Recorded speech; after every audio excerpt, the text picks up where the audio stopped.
Di sosial media sekarang banyak sekali wanita-wanita di luaran Islam ya. Mereka menggunakan atribut muslimah. Jadi mereka menggunakan atribut muslimah seperti hijab, pasmina, jilbab gitu. Yang mereka gunakan untuk mereka mensiarkan apa yang mereka imani. Hari pemurtatan sedunia 25 Desember juga. Gitu. Kenapa murtad? Karena tanggal 25 Desember itu bukan hari lahirnya Nabi Isa. Atau dengan kata lain, Nabi Isa tidak pernah mengajarkan tentang kekristenan. Nah, saya telusuri secara literatur, yang mengajarkan Trinitas itu namanya Santa Paul. Saya nggak pernah panggil dia Jesus Christ, saya pernah panggil dia Jesus. The Prophet Jesus. Saya tidak pernah omong Christ. Nggak tahu kenapa lidah nggak mau omong itu.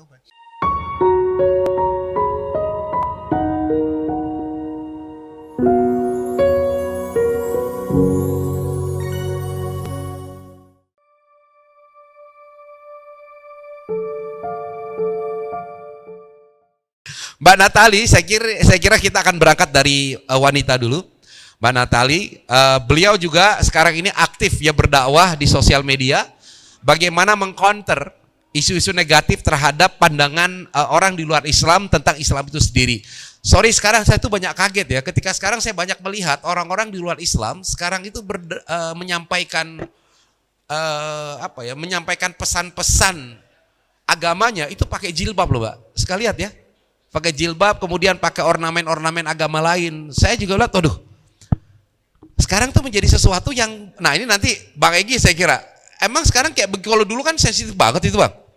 Yang kayak gitu bahkan nggak boleh ya, tapi sekarang kok kelihatannya melalui sosial media nih, kayaknya boleh-boleh aja gitu, nggak ada yang protes, karena dianggap mungkin ya terserah saya dong, gue mau pakai apa aja pakaian kan, itu hak saya. Nah, bagaimana kemudian dalam dakwah kontemporer ya peranan para dai, ya para duat, ya salah satunya adalah Mbak Natali ini yang mu'alaf tahun 2016 ya, ya kemudian berkiprah berperan. Nah saya pikir bisa langsung disampaikan aja apa yang memang sekarang perlu disiapkan dan bagaimana mengcounter dan bagaimana kemudian juga berdakwah di sosial media ya, yang saya pikir ini impactnya sangat luas bagi masyarakat di Indonesia. Silakan Mbak.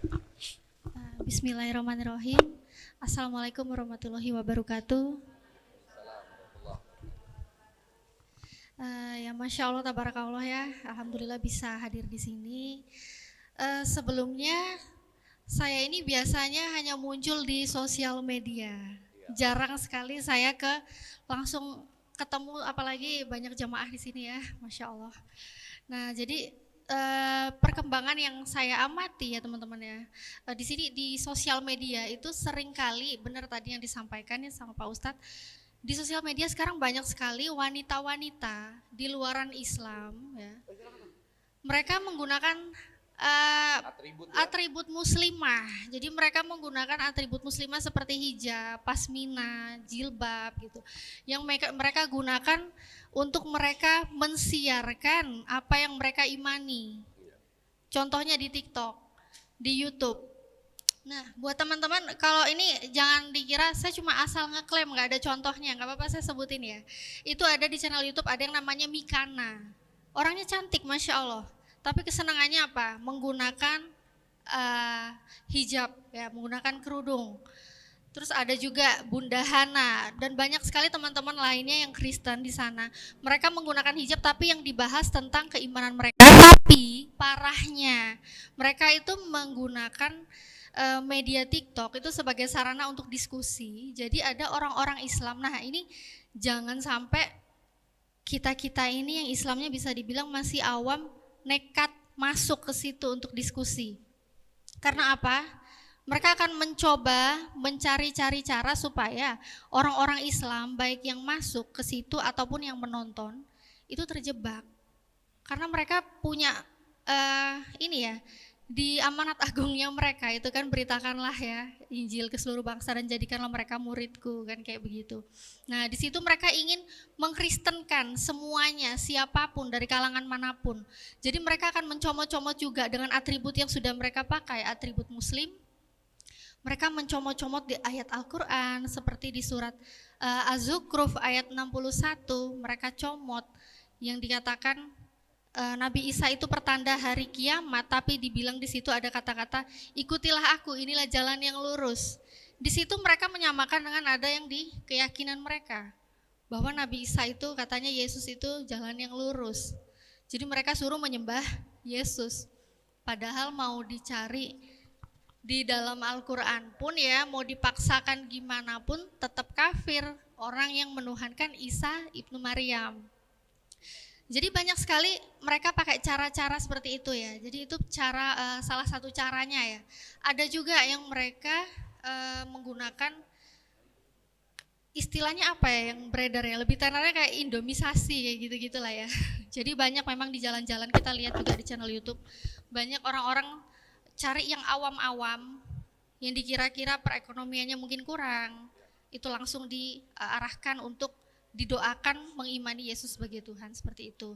Nah, jadi di sini yang saya lakukan ya, itu saya bersama teman-teman lainnya, itu banyak ya kami dari Muslim untuk menjaga akidah ya, teman-teman ya, buat semuanya.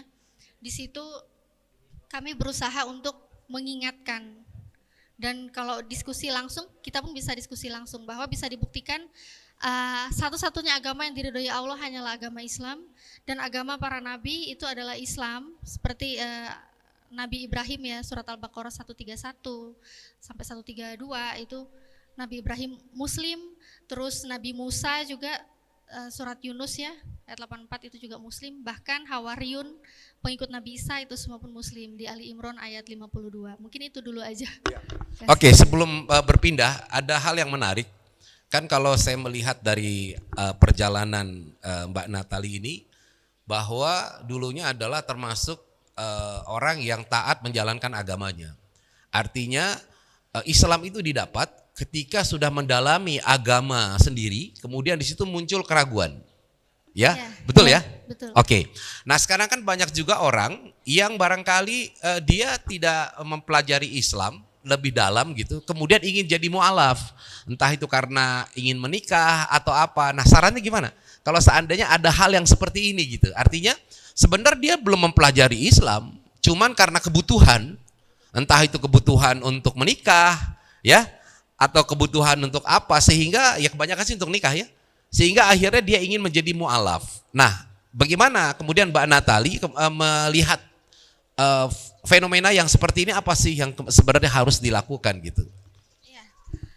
Alhamdulillah ya, sebenarnya kalau ada orang yang mau masuk Islam, apapun itu caranya, contohnya menikah, sebenarnya itu Masya Allah, Tabarakallah, sungguh dimudahkan beliau untuk menerima hidayah. Karena nggak ada salahnya. Yang penting itu bukan kita masuk Islam penyebabnya karena apa. Kita nggak bisa mencari-cari itu yang menjadi titik acuan. Tapi yang penting adalah bagaimana setelah kita itu bersyahadat, bagaimana kita itu setelah berislam, apa yang harus kita lakukan ke depan hingga akhir usia kita ditutup seperti itu. Jadi nggak ada masalah sih. Tapi walaupun saya juga bukan karena menikah ya, mualaf ya. Jauh sebelum menikah saya mualaf.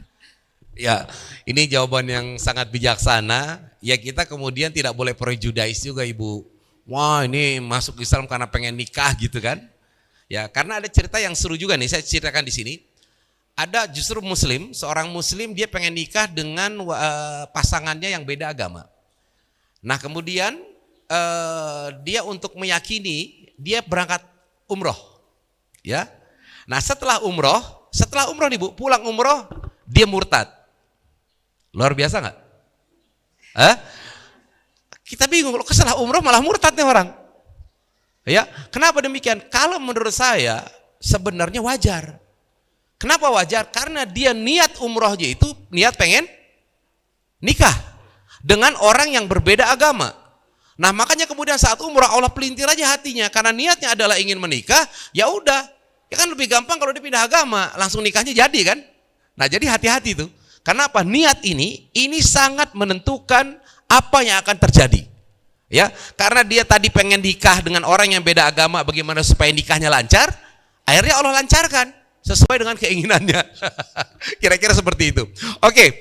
Nah, Saya akan ke Bang Egi sekarang. Ini kan Bang, tadi ini fenomena gitu. Enggak, soalnya kaitan sama hukumnya ini. Jadi tadi ini saya lagi nggak apa-apa ya. Om Geri, ini kan kita melihat di TikTok dan sosial media, ini adalah orang-orang yang kemudian menyampaikan agamanya gitu dengan menggunakan atribut agama Islam. Nah, sebenarnya apakah hal ini sebenarnya dari sisi hukum ini sah-sah aja gitu? Padahal kan kalau dulu ya orang menggunakan atribut yang seperti ini sangat sensitif gitu. Nah, tapi sekarang ini menjadi sebuah hal yang dianggap biasa. Nah, gimana kita menyikapi yang kayak begini, Bang? Ya, strategi orang di luar agama Islam kemudian melakukan pendekatan melalui apa? Salah satunya adalah atribut Islam ya yang dia gunakan. Nah, mungkin Bang Egi bisa ngasih pandangan ini. Silakan Bang Prof untuk menyampaikan. Bismillahirrahmanirrahim. Assalamualaikum warahmatullahi wabarakatuh. Terima kasih Adinda Agus Idman yang dimuliakan Allah. Insyaallah. Semua juga di sini dimuliakan Allah, dimuliakan Allah. Sahabatku Gary, Mbak Nita juga. Saya tidak ingin masuk ke situ dulu karena itu teknis ya. Saya lebih senang masuk wilayah pemikiran yang sehingga orang itu berubah. Bahwa pemikiran itu amat menentukan keislaman kita atau tidak. Yang kedua, perasaan. Jadi dua elemen ini yang membuat kita dekat atau jauh dengan Allah Subhanahu wa taala. Nanti kaitannya dengan pencanangan hari mu'alaf sedunia. Kita mulai tanggal 25 Desember. Sebenarnya ini sudah dari tahun 2020. Nah, Pak Iwan, betul Pak Iwan? Mana Pak Iwan? Yang ngurus Arimatea. Jadi kalau sekarang masuk ke tahun keempat, karena tahun 2020, 2001, 2002, sekarang 2023. Kita memperingati Hari Mu'alaf sedunia. Kenapa kita ambil pencanangan ini? Karena logika terbaliknya Hari Pemurtatan sedunia 25 Desember juga. Gitu. Kenapa murtad? Karena tanggal 25 Desember itu bukan hari lahirnya Nabi Isa. Itu lahir dari matahari yang jaya, nama dewa. Nah, karena dekat dengan tahun baru disejajarkanlah jadi Nataru.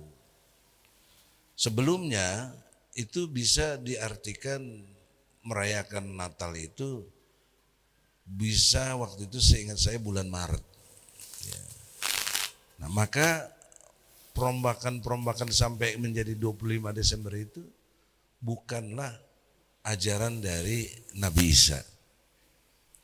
Atau dengan kata lain, Nabi Isa tidak pernah mengajarkan tentang kekristenan. Nah, saya telusuri secara literatur, yang mengajarkan Trinitas itu namanya Santa Paul, yang tinggal di Damaskus, diduga semasa hidup bersama Nabi Isa, tapi tidak pernah ketemu sebenarnya.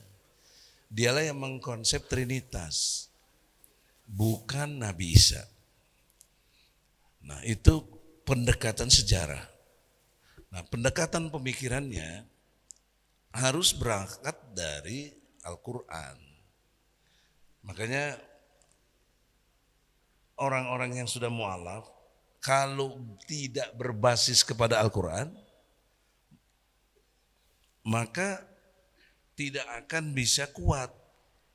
Karena dia nanti masuk lagi Kristen atau lain sebagainya. Ya. Karena ikut-ikutan dan atau tidak berdasar pemikiran yang matang. Nah, untuk itulah saudara, saya punya teori. Dalam keprofesoran saya itu ada teorinya gitu loh.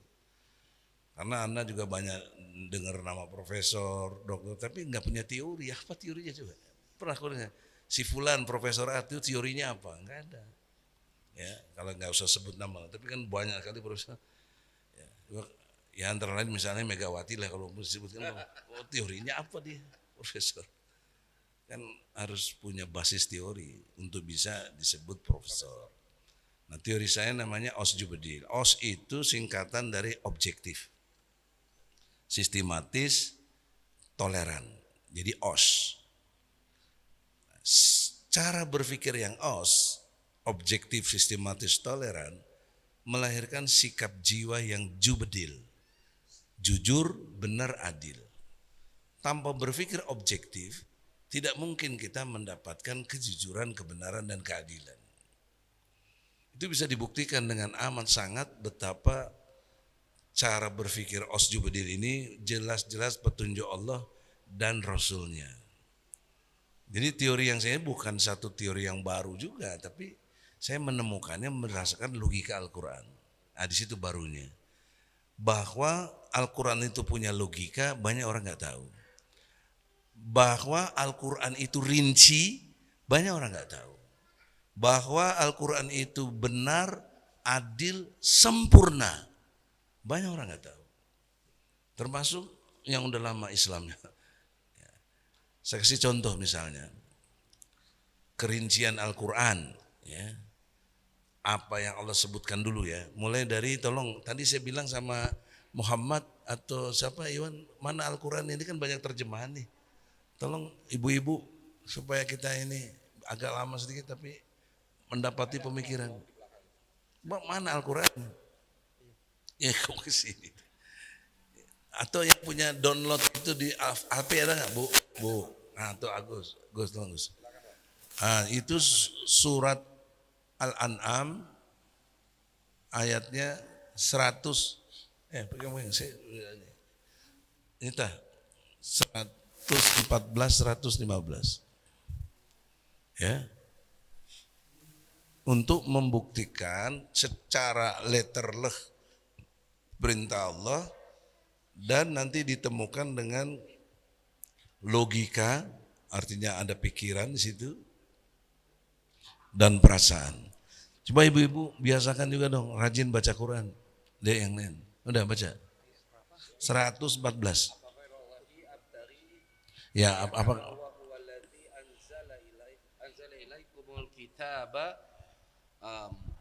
Mufassala wallazina atainahumul kitaba ya'lamuna annahu munazzalun min rabbika bil haqqi fala takunanna minal mumtarin. Artinya, pantaskah aku mencari hakim selain Allah, padahal dialah yang menurunkan kitab Al-Quran kepadamu secara rinci. Orang-orang yang telah secara rinci, penekanan di situ Bang ya. Orang-orang yang telah kami beri kitab mengetahui benar bahwa Al-Quran itu diturunkan dari Tuhanmu dengan benar. Maka, ya rinci dan benar, maka janganlah kamu termasuk orang-orang yang ragu. 115. Bismillahirrahmanirrahim. Wa tammat kalimatu rabbika sidqan wa adala la mubaddila li kalimatihi wa huwas samiul alim. Dan telah sempurna firman Tuhanmu Al-Quran dengan benar dan adil. Tidak ada yang dapat mengubah firman-Nya dan Dia Maha mendengar lagi Maha mengetahui. Ini banyak orang nggak tahu, walaupun sudah lama ada di Al-Quran. Karena metodologinya tidak osjubedil tadi gitu, cara berpikirnya tidak berangkat dari objektif, langsung subjektif gitu. Bedanya objektif subjektif adalah objektif itu artinya tidak memihak. Kalau subjektif sudah memihak gitu. Nah kita untuk orang yang mu'alaf kan harusnya pendekatannya objektif, jangan subjektif, betul. Nah, dia nggak akan terima kalau subjektif ya. Dia menurutnya yang benar dulu Kristen kok. Terus kita kasih tahu Islam itu benar secara subjektif, ya nggak kena, nggak ketemu. Tapi kalau pendekatannya objektif, lihat dalilnya, Lalu otak kita, pikiran kita, kalau di bukunya ini nanti akan buku terbit bagus ini, punya Iman. Discrete Fadilah Al-Quran. Nah, insya Allah. Saya dikasih supaya bikin kata pengantar. Kita harus baca dulu. Ya, insya Allah bagus ini. Ya, karena di sini ada dijelaskan fungsi otak kanan, otak kiri. Ya. Tapi saya ingin singkat dalam pengertian penjelasan ini adalah Quran itu rinci, Quran itu benar, Quran itu nggak ada keraguannya, Quran itu sempurna. Dan Quran itu 5 poin itu ada di situ. Kata Allah bukan kata. Maka pantas nggak kamu cari hakim atau yang memutus segala persoalan dalam kehidupan ini selain Allah.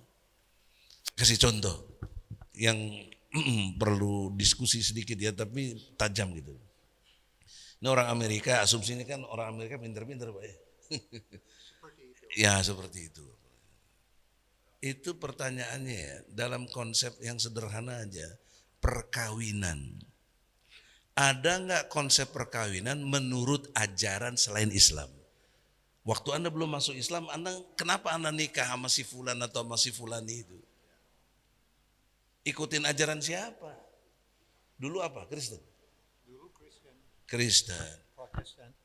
Protestan. Apa gitu? Boleh, kita jadi lebih enak hidup kan. Nah kalau Anda nikah itu Protestan ya, Anda nikah mengikuti siapa? Aturan yang akhir di Amerika, banyak warga Amerika malas ikut aturan Kristen, lebih gampang datang ke hakim aja. Ya, artinya tidak ada panduan yang pasti. Yang penting ada surat. Iya itu pun dari mana? Nah kalau ini dia bilang ngikuti ajaran Kristen, Nabi Isa aja nggak kawin, Yesus itu nggak kawin, masa ngikutin siapa yang kawin? Itu kan logika sederhana gitu, yang nggak dimiliki oleh mereka-mereka cara berpikir yang tidak objektif. Kan saya tidak musuhi Nabi Isa, apalagi Nabi Isa Nabi yang harus kita imani, tapi fakta sejarah masa kehidupannya dia tidak menikah. Umur 39 sudah wafat. Gitu loh. Jadi mereka yang orang Kristen semua nikah itu ikutin siapa itu? Kalau kita ada jelas namanya Nabi Muhammad kan. Jadi bandingannya langsung ekstrim dan konkret gitu loh. Ya. Kemudian tadi tentang Trinitas. Ya. Konteks Trinitas dalam pengertian yang diajarkan oleh Nabi Isa, apakah Anda berkristen secara Protestan mengikuti pandangan Trinitas atau apa? Biar kita dialog Pak, nggak apa namanya dapat ilmu kita semua. Saya harus mundur sedikit Iya, waktu. Sekalian ini waktu dia lah. Boleh ya? Boleh. Saya immigrant dari Jerman, kita petani. So depan, belakang, kiri kanan rumah saya berapa kilometer tidak ada rumah lain. Karena ladang ya. Ya, kita ini hutan semua. Saya latihan agama Kristen bukan dari gereja, saya latihan dari nenek. Dia nggak pernah omong masalah Trinity itu. Sebelum saya pindah ke kota kecil, Trinity saya tidak tahu apa itu. So dia nggak bilang untuk maafkan dosa harus minta tolong sama Nabi Isa. Dia bilang Jerry di mana-mana bisa naikin tangan langsung omong sama Tuhan. Dia cinta Jerry. Nenek saya mungkin dari semua umur hidup orang Kristen paling murni saya pernah ketemu. Itu nenek saya. So waktu kita pindah ke kota kecil masuk gereja, di gereja lagi omong Trinity, nggak masuk akal itu. Kenapa Nabi Isa bisa jadi anak Tuhan, Nabi Adam enggak? Dia nggak punya ibu sama bapak, ya. So saya udah ada konflik sama agama Kristen dari awal. So untuk saya, alhamdulillah baru nikah di Indonesia, saya nggak nikah di sana. So belum nggak ada kesalahan di situ. Saya nikah di sana ada mukinan tinggi, saya ikut hakim. Biar gampang, biar murah. Mau ikut gereja pilihan terlalu banyak. Harus ikut gereja yang mana? Ya kalau boleh tahu masuk Islam karena apa? Oh, satu mulai dari situ. Saya sudah lihat agama Kristen ada masalah. Injil satu, gereja banyak. No, ada Protestant, ada Mormon, ada Catholic, and yang Catholic bikin saya bingung karena ada masalah Trinity itu. So, saya waktu dapat tugas di Arab Saudi, baru saya lihat agama Islam. Sebelum saya ke agama Saudi, saya belum pernah ketemu satu pun orang Islam. Belum pernah lihat Al-Quran. Belum pernah lihat masjid atau dengar suara azan. Tahun berapa itu? Itu saya masuk Islam alhamdulillah tahun Ke Arabnya? ke Arab tahun 83, awal 83 sampai 85. 40 tahun lalu ya. Kurang lebih. So, saya nggak mau ke negara Arab, saya lihat Muslim semua teroris. Saya juga mantan Angkatan Udara Amerika. Nah sekarang tentara Amerika ada Muslim. Dulu nggak boleh. So, itu dari rapat aman Muslim teroris. So, saya percaya mungkin orang Arab itu teroris semua. Allah tutup semua jalur kerja saya kecuali satu. Saya asli teknisi pesawat.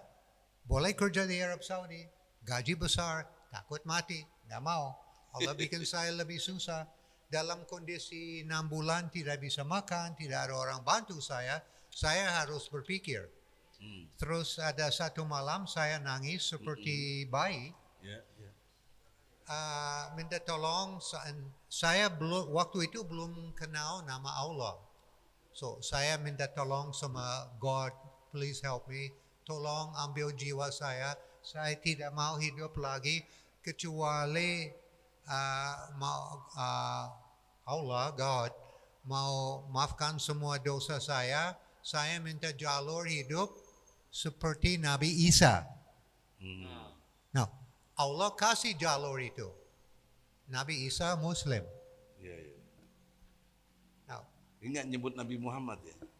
ya saya belum kenal. Maunya Nabi Isa ya? So, saya datang ke Nabi Isa apa nyebut Yesus Christ? Yesus Christ. Yesus Christ. Nabi Isa belum kenal juga. Belum kenal juga. Itu saya jelas. Nama Isa. Nama. So, saya nggak pernah panggil dia Jesus Christ, saya pernah panggil dia Jesus. The Prophet Jesus. Saya tidak pernah omong Christ. Nggak tahu kenapa lidah nggak mau omong itu, but selalu omong Jesus like that. But saya datang ke, now ini masih ada waktu ya? Oh oke, so omong 2 jam. Cuma kita dialog. Okay. Lebih enak begini. Oke, saya datang ke Arab Saudi ada sedikit lucu-lucu. Saya betul-betul takut sama Arab sama Muslim. Sorry, Ibu kedengaran nggak suaranya? Kurang bisa lebih dekat lagi. Ini lebih bagus? Ya bagus. Alhamdulillah. Ulangi, takut sama apa tadi? So, saya takut sama Muslim, takut sama turunan Arab. Kenapa yang membuat takut apa? Saya lihat dia teroris. Kenapa dia teroris? Dia musuh warga Amerika. Dan takut nanti dia tahu saya mantan Angkatan Udara Amerika, lebih bahaya lagi. Ditangkap ya. Nah, itu imigrasi di Arab Saudi. Saya tugas di sana teknisi pesawat. Ada teman saya di depan saya. Dia omong assalamualaikum, saya nggak ngerti apa itu. Assalamualaikum, pop, dia masuk. Dan ini orang imigrasi lihat muka saya, wajah saya harus mulut harus dekatan lagi ya. Jadi jangan jalan-jalan ininya. Dekat. So ekspresi di sini, but ini oke. Ya, oke. Saya coba ya, insya Allah bisa.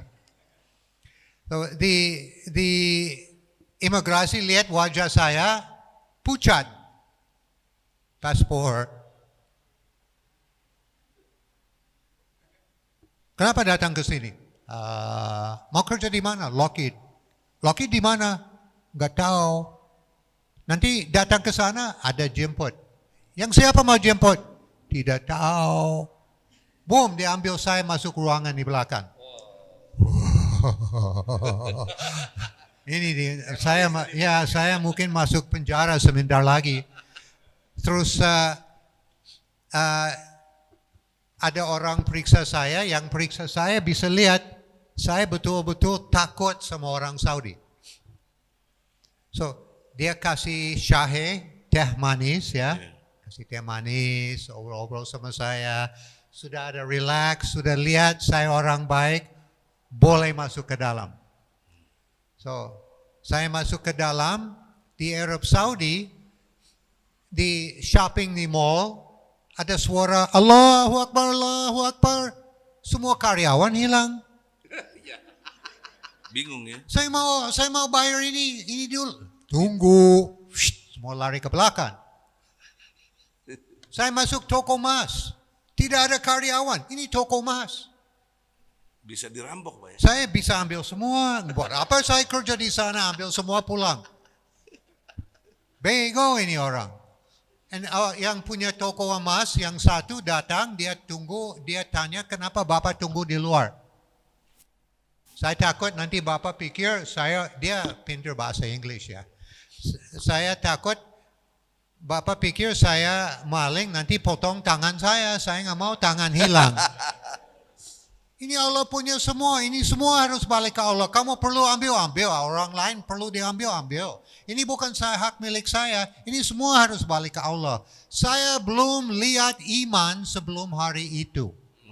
Allah lebih penting dari semua barang-barang dia punya. Jadi merinding. Di luar Jeddah, mobil-mobil lagi parkir di pinggir jalan, sering lihat itu. Saya tanya sama teman orang Yaman, kenapa ini mobil-mobil parkir di situ lagi sholat? So ini Allahu Akbar di pinggir jalan langsung sholat. Saya nggak pernah lihat itu di Sudirman. Pernah nggak lihat itu di Trans Sumatera ke arah sana ada mobil truk semua stop sholat jamaah semua? Nggak ada itu seperti itu. So itu otak saya udah mau mulai jalan. Ini orang ini bukan teroris, orang ini punya iman, orang ini cinta Tuhan, orang ini mau masuk surga. Saya juga mau masuk surga. So ada pikiran saya salah. Tapi sudah sadar kalau itu karena iman ya? Kan belum beriman. Saya Kalau faith-nya mereka itu gimana? well, iman untuk percaya ada Tuhan sudah ada dari nenek. Ya. Dia sedang membanding. Iya, Pak ya. So ada doa-doa, saya masih ingat sampai sekarang doa Kristen yang saya baca sebelum tidur, dan saya lihat baca doa itu sampai hari ini boleh, nggak ada masalah sama doa itu. But lebih suka doa-doa dari Nabi Muhammad Sallallahu Alaihi Wasallam. So itu percayaan ada Tuhan dari nenek. And nenek saya orang jujur, nggak pernah bohong sama saya.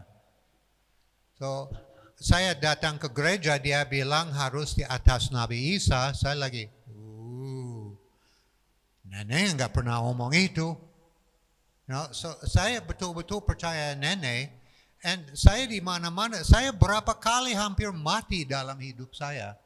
Di Hawaii main-main sama ombak besar, seperti gaya-gaya ombak yang datang ke Aceh. Kita main di situ. Ada ombak besar. Saya datang ke sana. Oh, please help me, I'm going to die. Seperti itu. And saya dalam pikiran saya pasti saya meninggal. Saya nggak meninggal. Itu pasti ada campur tangan dari Tuhan. Ya. Juga ada yang dimensi 3 Masih ada waktu? Masih. Oke. Oh, kurang dekat. Untuk dakwah nggak apa-apa. So, saya pernah ada mimpi. Saya mimpi lihat baju salju, lihat steering mobil, lihat tangan, lihat tempat di pinggir jalan, bekas mobil, dan ada tiang listrik. Tambah 7 hari kurang lebih, ada badai salju, saya di dalam hutan lagi setir mobil, nggak bisa lihat jalan, semua putih. Off. Mobil masuk ke dalam mungkin 5 meter salju. Harus jalan kaki berapa kilometer keluar untuk cari di Iowa, dekat sungai Mississippi. So di Derek tarik, waktu Derek tarik, saya lihat langsung merinding. Itu tempat sisa yang ada di dalam mimpi saya satu minggu sebelum. Mimpinya apa? Mimpi saya udah lihat kecelakaan itu sebelum mulai dalam detail sangat banget 7 hari. Persis seperti kejadian. Persis. Itu benar seperti lihat film Hollywood. Sama-sama aja, nggak ada beda. Nah, nggak ada lama habis itu, saya ada waktu saya pulang, capek malam, saya nyalain lilin di kamar saya, bangun di tengah malam, ada suara di dalam kuping saya. Ini rumah lagi bakar, kamu harus bangun. Dan saya lihat ada ember, saya lihat kamar mandi, saya lihat bathtub, saya lihat kaca di kamar mandi. Bangun! Boom, saya bangun, kamar saya penuh asap, nggak bisa lihat. Boom, saya langsung otomatis lari ke kamar mandi, ambil ember, masuk bathtub, nyalain air, buka kaca, keluarin mulut, bisa nafas. Masuk lagi, lempar air ke dalam, keluar dari rumah, mau panggil brigada, lihat api udah mati. So, Allah udah ada komunikasi sama saya dari dimensi 3, dan memang ada hidupan di luar hidup kita. Jadi waktu dibilang bangun-bangun itu suara Tuhan, apa gimana? Saya Dugaannya waktu itu. dari pikiran saya itu malaikat. Ini malaikat lagi komunikasi sama saya. Itu bisa ada malaikat datang khusus atau malaikat yang tugas untuk jaga saya kurang tahu. Dia nggak kasih nama, belum kenal dia. Belum kenal. But sudah tahu ada turun dari Tuhan. Saya nggak percaya, saya cukup bersih. Saya nggak percaya Tuhan Allah langsung omong sama saya.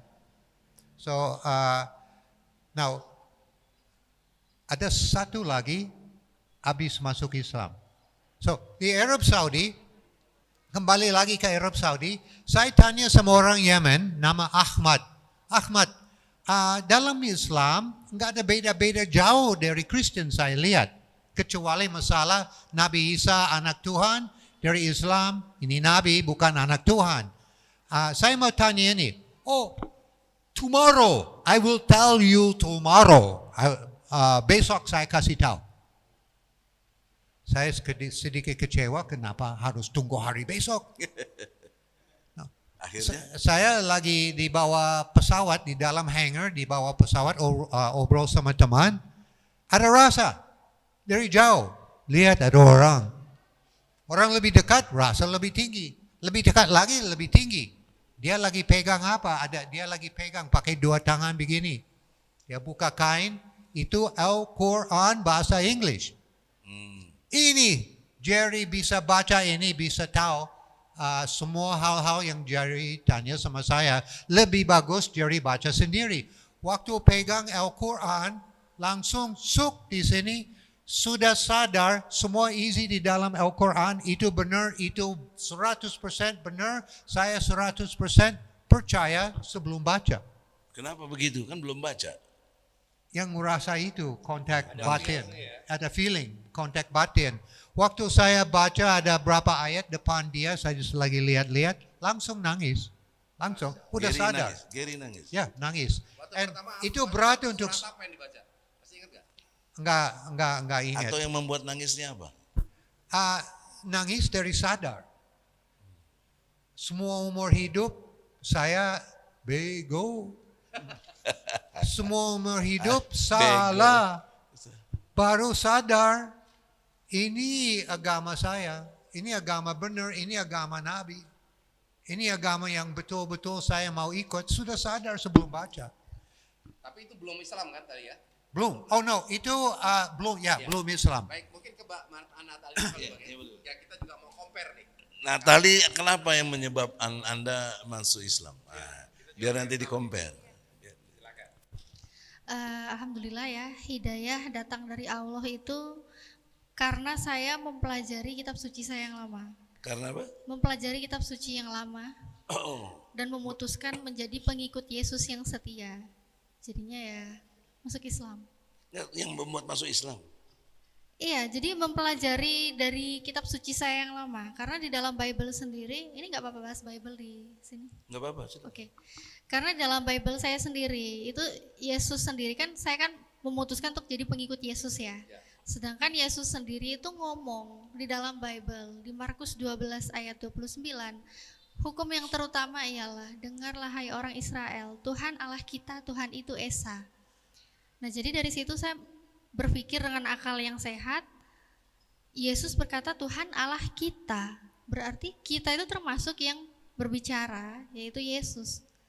Nah terus banyak juga ayat-ayat lainnya yang mendukung bahwa Yesus itu mengatakan seperti di Yohanes 17 ayat 3, engkau mengenal satu-satunya Allah yang benar yaitu Bapa dan mengenal Yesus Kristus yang telah engkau utus.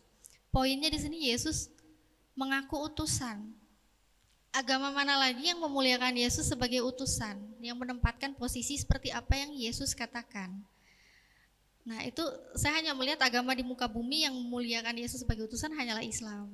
Ya makanya yang jadi pertanyaan, kan ikuti perjanjian lama ya, atau kitab lama tadi.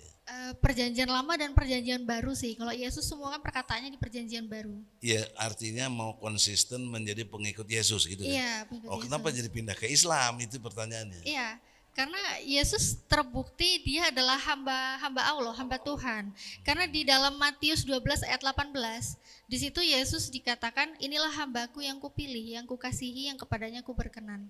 Dan ternyata kalau disuruh pendeta katakan, baca satu perikop, jangan dipotong-potong. Kita baca satu perikop pun ternyata semakin jelas di judul perikopnya itu Yesus hamba Tuhan. Jadi ngapain menuhankan hamba? Ya, sekarang gini kan sebenarnya semua orang beragama Kristen membaca penjelasan tadi di kitabnya. Iya. Nah, kenapa kemudian ini di luar masalah hidayah ya Bang ya? Artinya hidayah itu kan hak prerogatif Allah berikan kepada Mbak Natali ya. Namun pada dasarnya semua orang membaca kitab yang sama. Termasuk apa yang Natali baca juga dibaca oleh yang lain. Nah, kenapa kemudian efek yang diterima itu justru berbeda begitu. Sebenarnya kalau kita bicara objektivitas, teori objektivitas, kira-kira gimana teori Bang Egy? Ada kaitan nggak di situ? Bahwa sebenarnya Natali ini objektif, sedangkan yang lain boleh dibilang bahwa ini nggak objektif dalam menerima dalil tadi. Nah, lebih subjektif, gimana bisa menjawabnya? Jadi ya tinggal tergantung selain hidayah ya, tergantung pribadinya kita masing-masing juga. Apakah kita ini adalah pribadi yang jujur atau pribadi yang hanya untuk menipu aja, mencari kebenaran atau mencari pembenaran. Jadi di saat kita jujur, kita tidak menolak kebenaran, memulai dengan buka hati, insya Allah di situ akan mudah hidayah datang. Jadi terbukti ya kalau benar, kalau objek pasti ya. jujur dia ketika gitu loh. Itu fakta itu. Bukan karangan saya kan. Jadi teori profesor kita ini, iya. Teorinya Abang Prof ini memang pas gitu. Iya begitu, apalagi saya jabarin. Nah, maka sekarang kita lihat ya. Agus baca lagi Gus. Ya, Surat Al-Maidah ayatnya 72, 73, 110, 116, 117. Nah, surat 5. Mulai dari 72, kemudian 73, kemudian 110, kemudian 116, kemudian 117. Nah ini tolong diperhatikan secara objektif, ya terutama Natili. Kan jadi berpindah tadi dengan ngapain bertuhan kepada hamba. Nah karena ini sebenarnya penjelasannya. Dan kalau Natali mau tahu, inilah Injil yang asli itu ini. Injil. Nanti saya terangin kenapa itu Injil. 7273 dulu. Artinya ya. Bismillahirrahmanirrahim. Sungguh telah kafir orang-orang yang berkata, sesungguhnya Allah itu dialah Al-Masih putra Maryam. Padahal Al-Masih sendiri berkata, wahai Bani Israel, sembahlah Allah, Tuhanku dan Tuhanmu. Sesungguhnya barang siapa yang mempersekutukan sesuatu dengan Allah, maka sungguh Allah mengharamkan surga baginya, dan tempatnya ialah neraka. Dan tidak ada seorang penolong pun bagi orang-orang yang zalim. Sungguh telah kafir orang-orang yang mengatakan bahwa Allah adalah salah satu dari yang tiga. Padahal tidak ada Tuhan yang berhak disembah selain Tuhan yang Esa. Jika mereka tidak berhenti dari apa yang mereka katakan, pasti orang-orang yang kafir di antara mereka akan ditimpa azab yang pedih. Dari dua ayat ini, inilah Injil. Kenapa Injil? Karena ini Allah memberitahu langsung kepada Isa. Nah, kalau Allah berfirman kepada Isa, itu berarti Injil, bukan yang lain-lain. Nah, Quran itu kan kumpulan kitab. Jadi kita bagi pemahamannya, ketika bicara tentang Nabi Musa, itulah Taurat. Ketika bicara Nabi Daud, itulah Zabur. Nah, ketika bicara Injil, Nabi Isa, itu Injil gitu. Nah, sekarang semua itu menjadi kumpulan kitab, namanya Al-Quran. Nah, kejadian ini 600 tahun sebelum Nabi Muhammad lahir.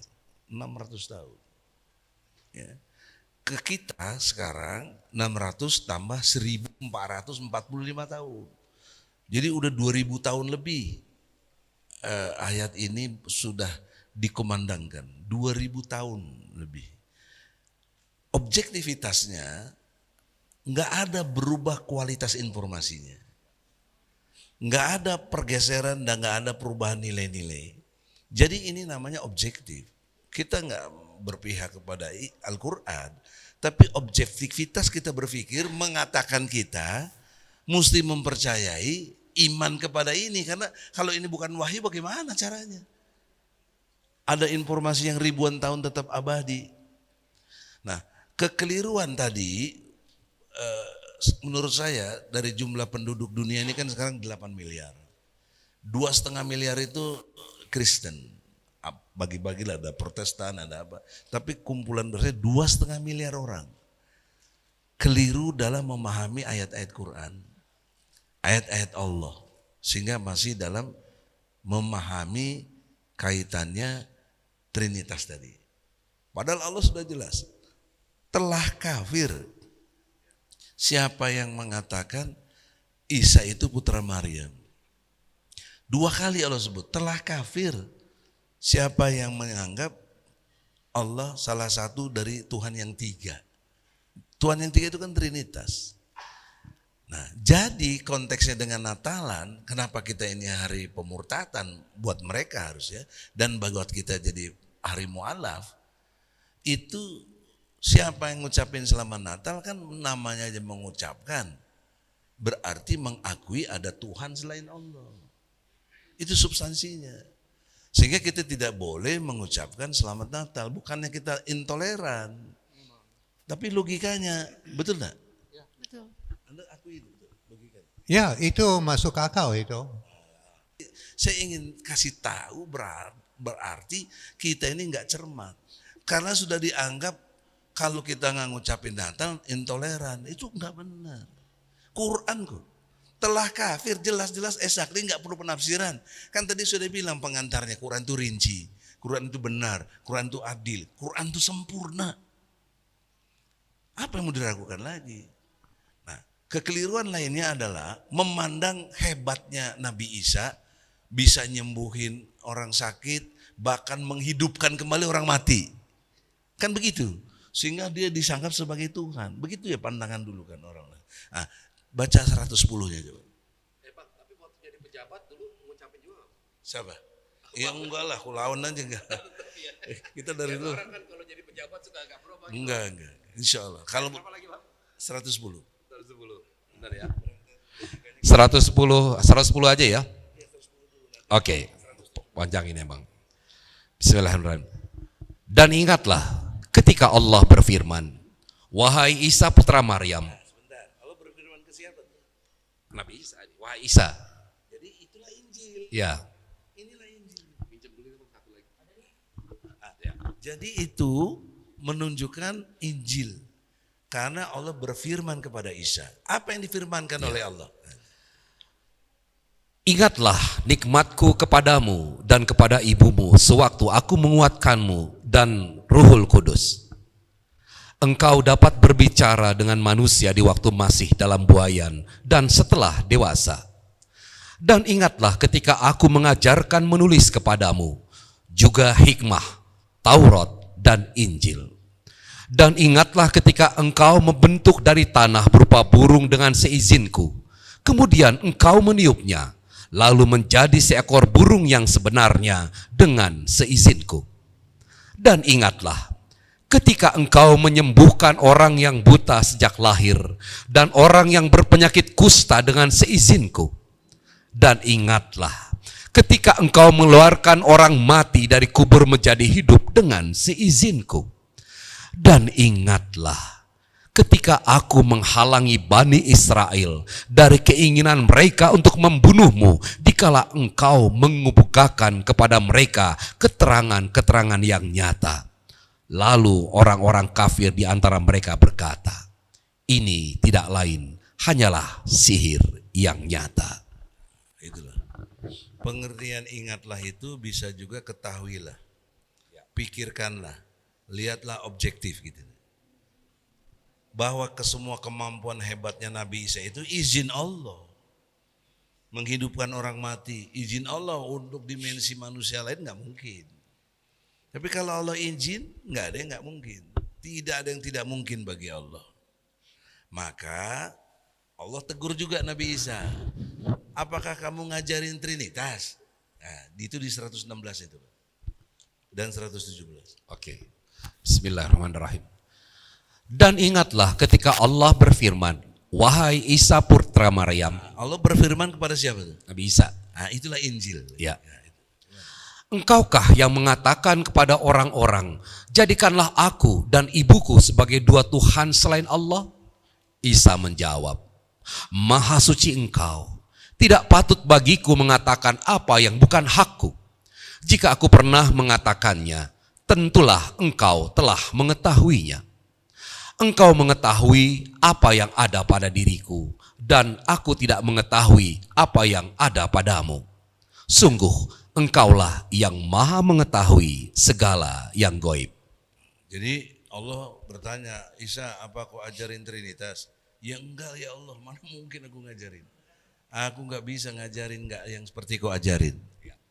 Lalu apa yang diajarkan Isa? 117-nya. Aku tidak pernah mengatakan kepada mereka kecuali apa yang engkau perintahkan kepadaku, yaitu sembahlah Allah, Tuhanku dan Tuhanmu, dan aku menjadi saksi terhadap mereka selama aku berada di tengah-tengah mereka. Maka setelah engkau mengangkatku ke langit, engkaulah yang mengawasi mereka, dan engkaulah yang maha menyaksikan segala sesuatu. Jadi yang diajarin Isa apa? Yang diajarin Isa apa? Tauhid. Gitu Agus pintar. Tauhid bukan Karena Trinitas. logikanya objektif tadi. Pasti enggak nyebut yang lain. Pasti tauhid. Sembahlah Allah, Tuhanku, Tuhanmu. Nah, jadi dimensi keimanan ini bisa berubah. Ini cerita variasi-variasinya. Tapi substansinya adalah Nabi Isa tidak pernah ngajarkan Trinitas. Enggak pernah ngajarkan yang pernah dia imani ini. Enggak pernah. Itulah diselewengkan oleh namanya si Santa Paul. Boleh baca buku-buku tentang Kristologi.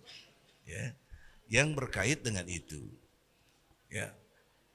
Tahun 2004, Anda bisa lihat YouTube, bisa lihat Google juga, klik Egy Sujana, Absolut Tuhan.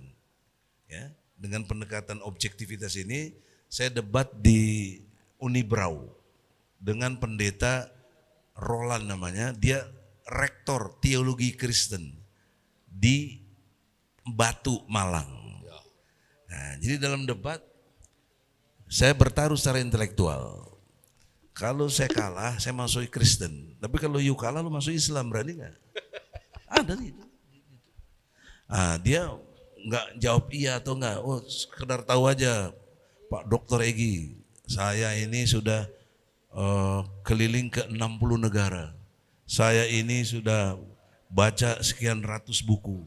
Ini mau menggambarkan hebatnya. Satu aja saya tanya deh. Halo, ini jangan ganggu dong orang lagi ini. Jadi dalam konteks satu aja pertanyaannya. Sama juga saya nanya sama Natali. Saya tanya sama Gary. Kenapa wajahmu begini? Jawab. Nita, Natali. Ibu-ibu juga. Agus, lu kenapa gini, Gus? Siapa yang bisa jawab? Mau jawab pakai apa? Gen apa? Kenapa gen tikus gak bisa pindah jadi monyet? Kenapa gennya wanita kok gak bisa jadi pria?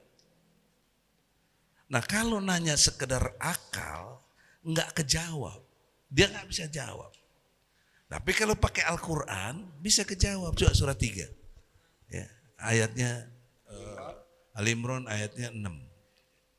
Dan detail, kan tadi saya bilang, Al-Quran ini detail. Nah ini nanti akan dijelaskan kedetailannya itu. Oleh Al-Quran sendiri, bukan oleh saya. Ya. Saya baca ini Pak. Oke, bismillahirrahmanirrahim. Dialah yang membentuk kamu dalam rahim menurut yang Dia kehendaki. Tidak ada Tuhan selain Dia yang maha perkasa, maha bijaksana. Mari jujur objektif. Kenapa wajahmu begini? Wajah saya. Ya jadi begini. Ya emang dari sananya udah kayak gini. Siapa sananya itu siapa? Jujur dong gitu. Wajah saya lebih lucu waktu lahir. Ya artinya semuanya itu harus akui ini menurut kehendak. Nah bagaimana kehendak Allah ini bisa terbentuk seperti ini? Allah jelaskan dalam surat Al-Mu'minun. Ayatnya 12, 13, 14, 15. Clear tentang proses kejadian manusia. Ini Al-Quran, tadi Allah bilang Al-Quran itu rinci. Tapi kenapa para mufasir dan lain sebagainya kok menempatkan Al-Quran itu umum. Harus dirinci dengan hadis. Ya, buku-buku ini juga ini isinya ada Quran dan hadis. Seolah-olah Quran tidak rinci gitu. Ya. Sebentar Bos, ini lagi dakwah penting jangan Quran nih yang lagi apa? Coba baca. Dari Surat 23. Iya, enggak dari ayatnya ya, 12 ya, 13, 14. Oke. 15. Bismillahirrahmanirrahim. Dan sungguh kami telah menciptakan manusia dari saripati berasal dari tanah. Kemudian kami menjadikannya air mani yang disimpan dalam tempat yang kukuh, yaitu rahim. Kemudian air mani itu kami jadikan sesuatu yang melekat. Lalu sesuatu yang melekat itu kami jadikan segumpal daging. Dan segumpal daging itu kami jadikan tulang belulang. Lalu tulang belulang itu kami bungkus dengan daging.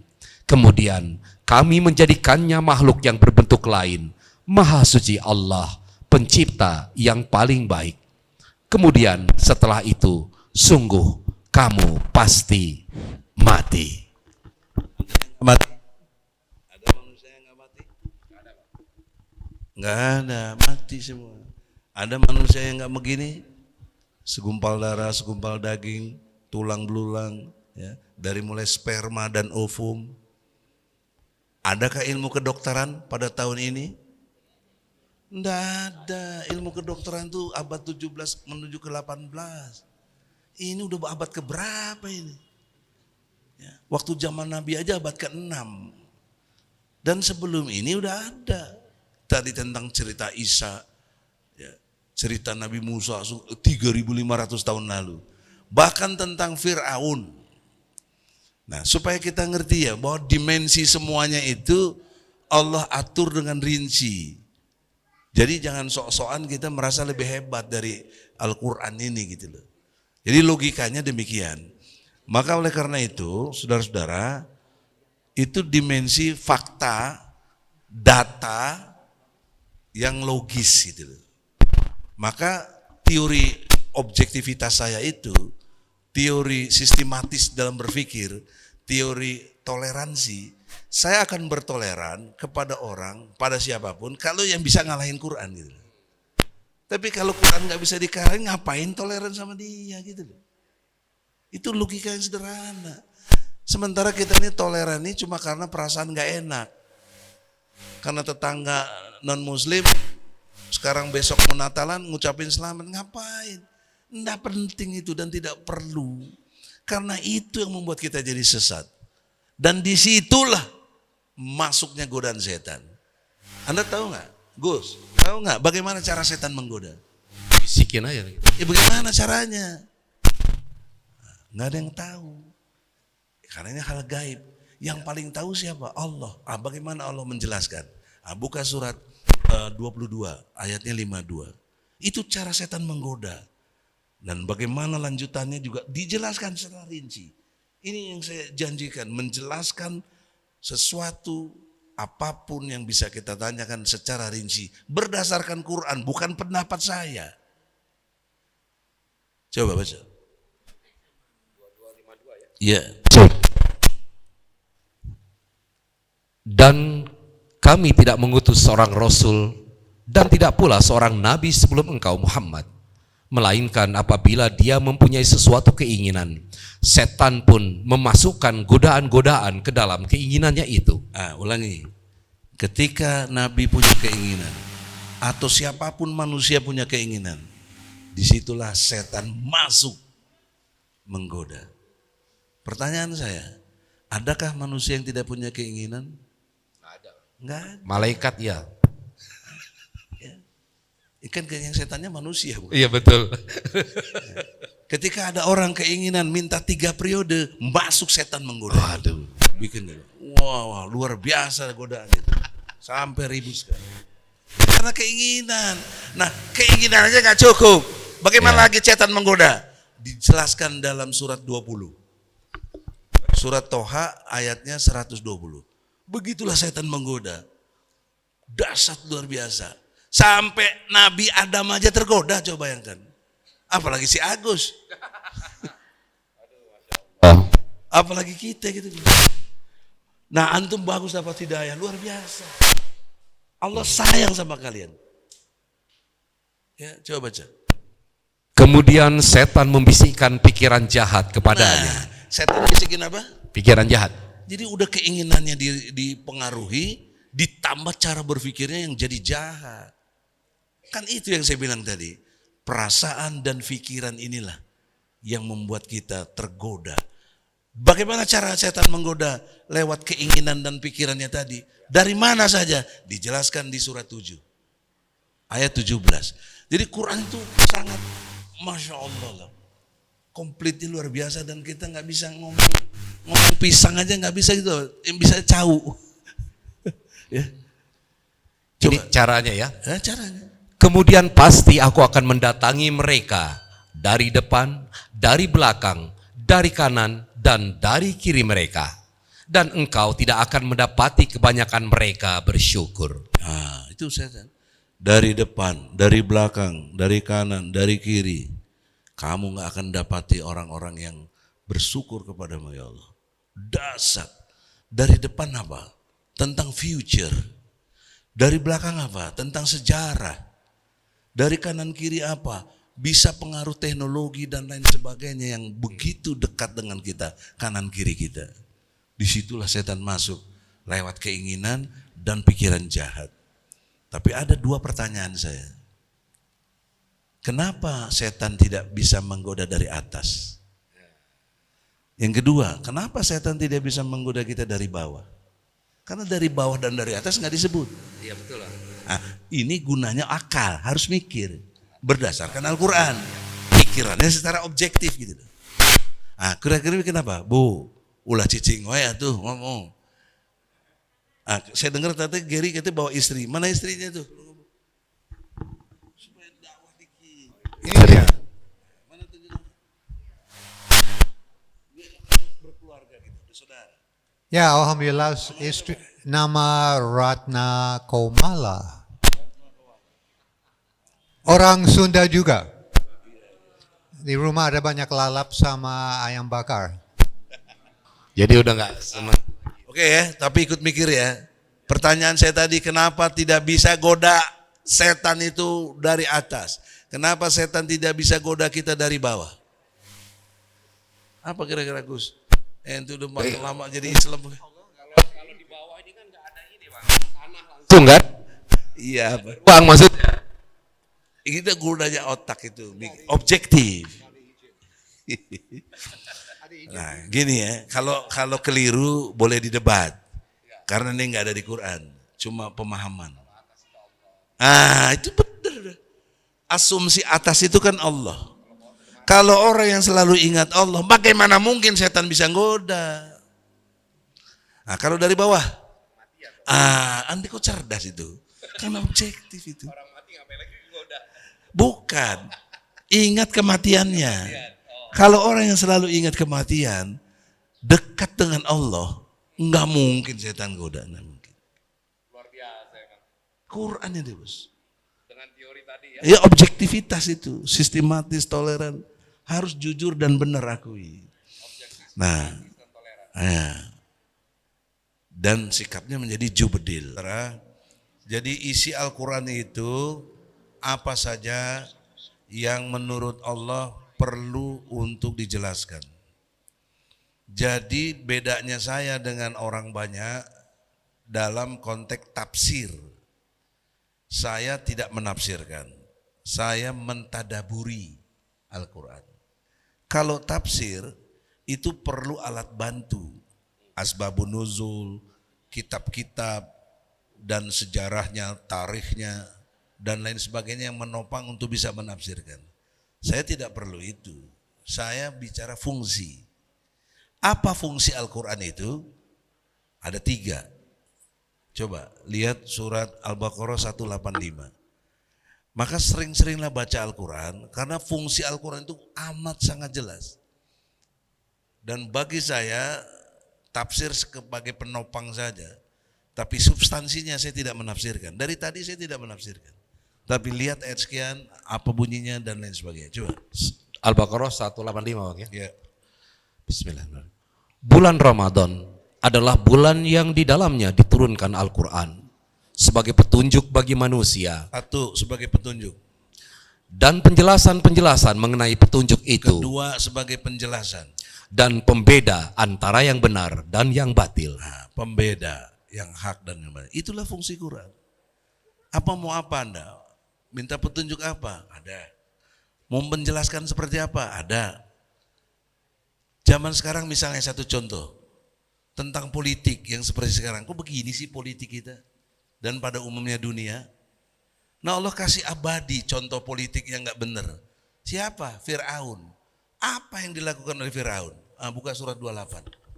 Ayat 4 dan ayat 39.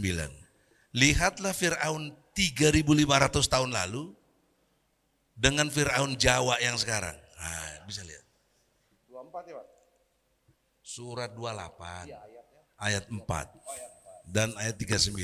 Ini tidak fitnah, tidak hoak. Dan jangan dituduh-tuduh saya berpolitik. Saya membacakan Al-Quran. Saya ngajarin berpikir objektif. Bismillahirrahmanirrahim.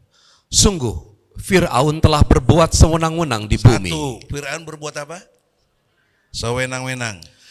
Dan menjadikan penduduknya berpecah belah. Menjadikan penduduknya pecah belah. Dia menindas golongan dari mereka, Bani Israel. Menindas. Dan menyembelih anak laki-laki mereka. Menyembelih atau membunuh. Dan membiarkan hidup anak perempuan mereka. Diskriminatif. Sungguh, dia Fir'aun termasuk orang yang berbuat kerusakan. 6 tuh, berbuat kerusakan. 39-nya. Bismillahirrahmanirrahim. Dan Fir'aun dan bala tentaranya berlaku sombong di bumi, tanpa alasan yang benar. Nah, 7 poin itu. Fir'aun dan bala tentaranya sombong. Anda lihatlah sekarang kelakuan semua di dunia. Jangan tendensius ke Indonesia, semua. Banyak membuat kerusakan. Memecah belah. Kalau di kita ada kampret, ada cebong, ada apa. Dipecah belah. Ditindas. Orang yang demo ditembakin. Ya. Sombong. Jahat. Nah itu Firaun. Itu 3.500 tahun lalu. Tapi kenapa hari ini kok ada gitu loh. Objektif dong. Bukan hoak ini. Jadi, tapi cara berpikirnya mereka karena kekuasaannya diganggu, kita dianggap bikin onar dan lain sebagainya. Kalau ini nggak dibacain, saya nggak pernah dengar sore dari ulama-ulama yang benar, ulama-ulama ini ngajarin keadaan kayak gini, kita ini sekarang seperti ngadapin Firaun gitu loh. Nggak ada yang cerita begini. Nah, ini Al-Quran, emang dari mana sih? Dari Al-Quran. Tapi ini nggak bisa diucapkan oleh kiai-kiai atau siapa tokoh apa, nggak berani karena takut ditangkap. Itu masalahnya. Nah kalau kita takut ditangkap, jangan jadi waliullah, jangan jadi pendakwah, jangan, nggak usah, aku jadi aja kutu kupret biasa itu. Bener loh. Coba buka surat 10. Ya, ayat 62. Jadi ini bukan maunya saya. Supaya jelas gitu. Gary, ya. Kalau kau mulai berdakwah apalagi pernah tentara, kau jangan takut. 10, 62. Di Indonesia pakai shampoo clear, siapa takut? Pakai sabuk clear. Ya. Oke, ini sekaligus closing statement Ya, kali, Pak. statement aja. Oke, saya bacain dulu ya, sekaligus nanti closing statement dari Abang. Ingatlah, wali-wali Allah itu tidak ada rasa takut pada mereka dan mereka tidak bersedih hati. Nah itu, jangan takut, jangan sedih keadaan. Wala tahinu, wala tahzanu. Ya, jadi itu Quran tuh. Jadi kalau ibu-ibu nanti antum kan sudah jadi pendakwa nih, enggak boleh ada kata takut sedikit pun. Musyrik gitu. Enggak ada. Kita nih lebih takut sekarang ini pada presiden ketimbang kepada Allah. Itu masalahnya. Musyrik itu. Orang tersandera jadi takut. Padahal Masya apa Allah. itu contoh. Karena takut. Ngeri itu kalau mau bicara tentang Islam yang benar. Nah kalau nggak ada yang berani ngomong ini gimana? Quran batal dong. Batal. Dan kita sering ribut sama DKM, jangan bicara gini bang. Kalau saya diundang ceramah, bang jangan bicara ini. Kalau gitu nggak usah dakwah aja, ngapain? Lu usah, nggak usah ngundang. Gitu. Baik. Oleh saya itu saudara, yang terakhir nih, Ya Bang. karena ini program, saya minta nanti masing-masing aja baca. Surat Fatir, surat 35 ayatnya 29. Di situ Allah katakan, selalulah baca Al-Quran, dirikan sholat, jaga dan bayar infak. Karena ini tijarah lam tabur. Ini satu bisnis yang gak akan rugi. Nah, bagaimana Mari Matea atau siapa yang sini punya kelompok, saya punya program 5-8 jam efektif, saya bikin upgrading ASI. A-nya Al-Quran, S-nya sholat, I-nya infak. Semuanya tolong, ASI. ASI. A-nya Al-Quran, S-nya I-nya di upgrade. Saya bisa terangkan kecerdasan surat Yasin. Saya bisa terangkan bagaimana sholat 3 dimensi. Saya bisa terangkan betapa infak itu berguna untuk lingkungan hidup. Nah, itu semuanya dari Al-Quran. Nah, bagi yang mau, bikinlah kepanitiaan serius. Ya, Sabtu Minggu kita kumpul di mana, kaji ASI. Itu lebih efektif dakwahnya. Dan tercerahkan semua orang. Ilmu imamu amal. Ilmu itu imamnya amal kita. Ya, saya kira demikian, mohon maaf kalau ada yang nggak berkenan. Assalamualaikum warahmatullahi wabarakatuh. Waalaikumsalam. Mbak, nah tadi mungkin terakhir closing statement.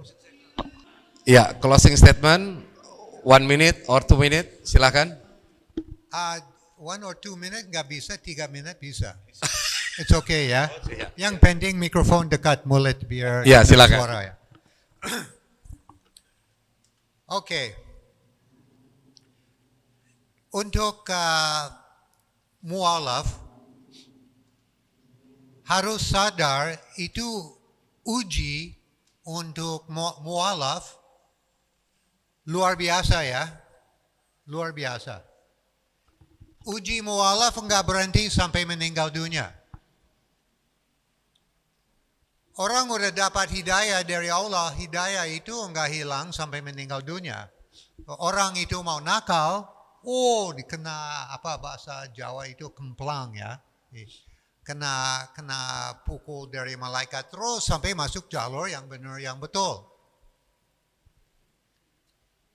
Di mualaf harus kompak, kita harus bantu semua teman-teman mualaf biar iman gak hilang.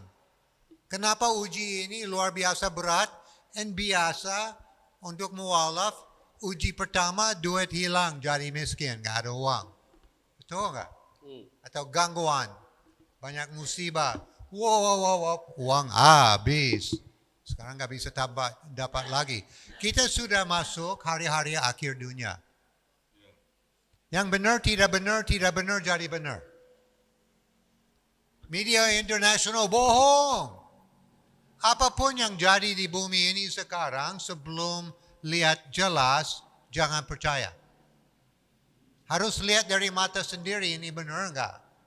Itu ada di YouTube, itu benar enggak? Harus konfirmasi dulu, jangan kirim-kirim ke teman, nanti tangkap sama polisi. Kenapa? Itu enggak benar itu. So, dalam kondisi hari-hari akhir dunia, ini goyang-goyang orang mualaf, juga siapa punya iman.